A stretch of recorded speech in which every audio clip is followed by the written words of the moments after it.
Salam ildeşlerim, qolmusunuz, nəkilsiniz? Mercan kızımızı tanıyansınız. Bu nemedir, nemen gülleri deyse, gülü ipeğin gülü deyse, bulam tatların gülü deyip bizi çağırdı.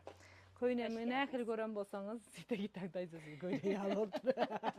Köynemi tikip verdi, bir kova, amatlı, aynı pombarık. Doğru mu Mercan? Mercan sağ ol. Tikenlere de elleri sağ olsun. Sen getirip satanına da sağ olsun.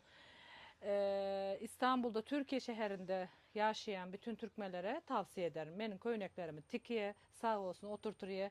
Bazen lastiklerimi takıp canımı sıkıyor. Maskara. Mercan söyle. Taze gelen pombarıkları var ne? Arkayın geliverin, yerimiz 4 Levent'te. Metro çıkışta, ulaşımı kolay. Gelin, taze toy edecekler, taze kaynaneler, taze gelinler, damatlar ne çeşit çeşit geliptir. Size Ulugbek görkezer bunların hemmesini. Bize qova dibine köyneklerimizi, ketenilerimizi tikiptir, bir yaxşıdır. Para kısmını özünden havarlaşıp bilersiniz Mercan tiketlerin. Hoşça kalın ildeşlerim.